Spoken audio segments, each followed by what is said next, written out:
Hello, back to my channel SG family. সবাইকে জানাই good morning, শুভ সকাল। তার সাথে সবাইকে জানাই অনেক অনেক শুভেচ্ছা, অনেক অনেক অভিনন্দন।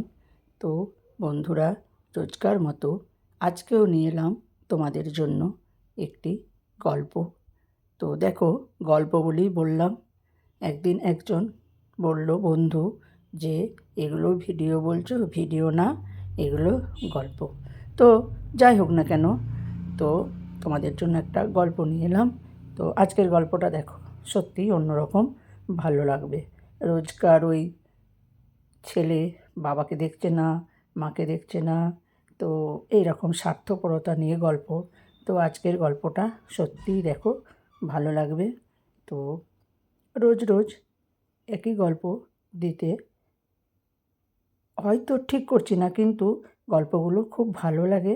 তো সেই জন্য তোমাদের সাথে শেয়ার করি, বা বাস্তবে এই রকম ঘটনা ঘটেই চলেছে। এটা গল্পও না, এটা বাস্তবকে নিয়ে গল্প। চোখের সামনে দেখতে পাচ্ছি একদম যুগটা পরিবর্তন হয়ে গেছে।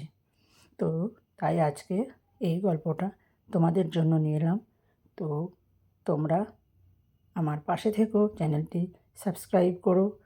আর তোমাদের ভালো ভালো কমেন্ট আমার পড়তে খুব ভালো লাগে, তাই তোমাদের জন্য আমি এই গল্পগুলো নিয়ে আসি।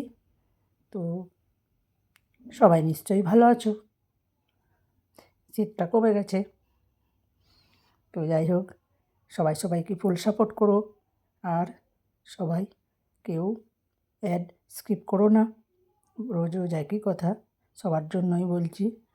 তো দেখো, আমরা যদি না সবাই সবাইকে সাপোর্ট করে থাকি, তাহলে কি করে হয় বলো? সাপোর্ট তো করতেই লাগে, তাই না? তো বন্ধুরা, সবাই এগিয়ে চলো, সবাই সবাইকে সাপোর্ট করো, আর সবাই সুন্দর সুন্দর ভিডিও বানাও। আমি তো ভিডিও বানাতে পারছি না, সেই জন্য আমার এই ভালো লাগা গল্পগুলো তোমাদের সাথে শেয়ার করছি। তো দেখছো তো, সারাদিন খুব চাপের মধ্যেই থাকি, সবাই থাকে, আমি না।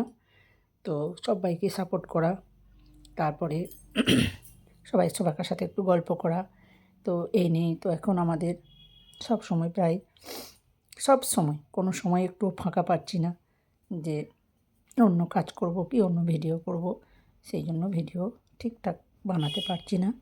তো তোমরা সবাই চলো একসাথে, পায়ে পায়ে গুটি গুটি পায়ে আমরা এগিয়ে যাই। দেখো, নিশ্চয়ই একদিন সবাই সবার লক্ষ্যে পৌঁছাতে পারবে, আশা করি। আর যে যার নিজের নিজের ব্যবহারগুলো একটু ভালো রেখো, কারো লাইভে যেয়ে কোনো অসুবিধা করলে তো সেগুলো ঠিক আমার ভালো লাগে না। বাবা তোমায় পছন্দ করেনি, ওনাদের আরও সুন্দরী বৌমা লাগবে। তাহলে আমায় বিয়ে করলে কেন? আমার পছন্দ, কথা দিয়েছিলাম আজীবন পাশে থাকবো, তাই তো বিয়ে করে পাশে রাখলাম। বাবার অপছন্দের মেয়েকে নিয়ে সুখী হওয়া যায় না, দেখা যাক না কি হয়। অন্যদিকে ছেলের বিয়েতে নিশিকান্তবাবুর দীর্ঘশ্বাস। একমাত্র ছেলে, তবুও তার অপছন্দের একটা মেয়েকে বিয়ে করলো। তার পছন্দের কোনো মূল্যই দিল না। কি হলো এত কষ্ট করে ছেলেকে বড় করিয়ে, পড়াশোনা করিয়ে? তবুও তিনি বিষয়টা মেনে নিতে চেষ্টা করলেন, কিন্তু খানিকটা ভয়ও হলো। মেয়ে তো জানেই তাকে তার শ্বশুরমশাই পছন্দ করেনি। বিয়ের পর যদি কোনো মেয়ে জানে যে তার শ্বশুর বিয়েতে অমত পোষণ করেছে, তাহলে সে বউ বিগড়ে যায়, শ্বশুরকে নানাভাবে জ্বালা যন্ত্রণা করে। নিশিকান্তবাবুর একটু ভয় হলো, এই মেয়েটাও কি সেরকম কিছু করবে, সব সময় ঠেস দিয়ে কথা বলবে? হঠাৎ সময় দরজায় ঠক ঠক আওয়াজ হলো। নিশিকান্তবাবু দরজায় তাকিয়ে দেখলেন ছেলের বউ দাঁড়িয়ে। স্নিগ্ধ স্বর ভেসে এলো, বাবা, ভিতরে আসি? নিশিকান্তবাবু গম্ভীর স্বরে বললেন, কি দরকার? সিগারেটের ছাই ফেলার জন্য একটা অ্যাস্ট্রে এনেছি, আপনার জন্য, দেখুন তো পছন্দ হয় কি না। লাগবে না। আহা, দেখুন না একবার। না দেখেই কেন বলছেন লাগবে না? কথাটা বলতে বলতে মেয়েটা ঘরে ঢুকলো। ঢুকে নাক মুখ কুচকে বলল, ইস, ঘরের সব কিছু এত এলোমেলো করে রেখেছেন। সিগারেটের বিশ্রী গন্ধে তো ঘর ভরে গেছে। নিশিকান্তবাবু কিছু বললেন না। মেয়েটাকে তার অসহ্য লাগছে। মেয়েটা পাথরের উপর ডিজাইন করা একটা অ্যাস্ট্রে নিশিকান্তবাবুর সামনে এগিয়ে দিয়ে বলল, বাবা দেখুন তো এটা পছন্দ হয় কি না। দোকানদার বলেছে এটা শ্বেত পাথরের।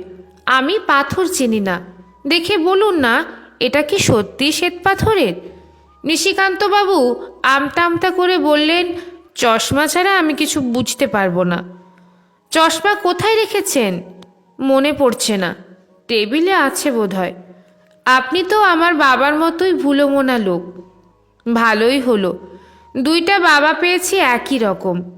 দুই বাবা একই রকম কথাটা শুনে নিশিকান্তবাবু বিস্মিত হয়ে গেলেন। মেয়েটা সারা ঘর খুঁজে চশমা এগিয়ে দিলেন। নিশিকান্তবাবু পরখ করে দেখে বললেন, হ্যাঁ শ্বেত পাথরের। বাঁচা গেল, আমি তো ভয়ে ছিলাম। আপনি একটু বাইরে যাবেন, আমি ঘরটা গুছাবো। লাগবে না, রেগে মেগে কথা বললে আমার কিন্তু কান্না পায়। নিশিকান্তবাবু নিরুপায় হয়ে ছাদে গেলেন। মেয়েটা তো ভারী জ্বালাতন শুরু করেছে। বিকেলে ঘরে গিয়ে তিনি নিজের ঘর নিজেই চিনতে পারলেন না। সব কিছু পরিপাটি, ঘরে হালকা মিষ্টি গন্ধ ভেসে বেড়াচ্ছে। খানিকক্ষণ বাদেই চা হাতে মেয়েটা ঘরে ঢুকে বলল, বাবা এই যে চা, বারান্দায় চলুন, আপনার সাথে লুডো খেলবো। লুডো খেলা পছন্দ না আমার। তাহলে কোনটা পছন্দ? দাবা। ইস, আমি তো আবার দাবা পারি না। তাহলে আমায় শিখিয়ে দিন, প্রতিদিন বিকেলে বাবা মেয়ে একসাথে দাবা খেলবো। কিছুদিন যেতেই নিশিকান্তবাবু লক্ষ্য করলেন মেয়েটি তার জীবনের একটা অংশ হয়ে গেছে। তার একটি মেয়ের শখ ছিল, সেটা পূরণ হয়নি। ছেলে হবার পর 2 ঘন্টা পরেই তার স্ত্রী ইহলোক ত্যাগ করেন। এই প্রথম নিশিকান্তবাবু বুঝলেন বাবার প্রতি মেয়েদের ভালোবাসা কতটা তীব্র হয়। প্রায় 1 মাসের মধ্যেই নিশিকান্তবাবু সিগারেট খাওয়া পুরোপুরি বাদ দিয়ে দিলেন। কারণ একটাই, বৌমা সিগারেটের গন্ধ সহ্য করতে পারে না। তিনি মেয়েটির ভালোবাসায় এতটাই মুগ্ধ হয়ে গেলেন যে তার মুখে বাবা ডাক না শুনলে তার প্রেশার ফল করে। এক বিকেলে দাবা খেলতে গিয়ে মেয়েটি বলল, আচ্ছা বাবা, দাবা খেলায় রাজা মন্ত্রী সবাই আছে, কিন্তু রানী নেই কেন? নিশিকান্তবাবু হাস্যোজ্জ্বল মুখ নিয়ে বললেন, রানী থাকে বাড়িতে, যেমন আমার বাড়িতে তুমি।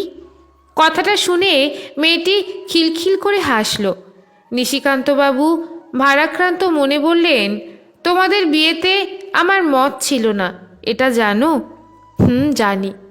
আপনি কি ভেবেছিলেন আমি আপনাকে জ্বালাতন করব?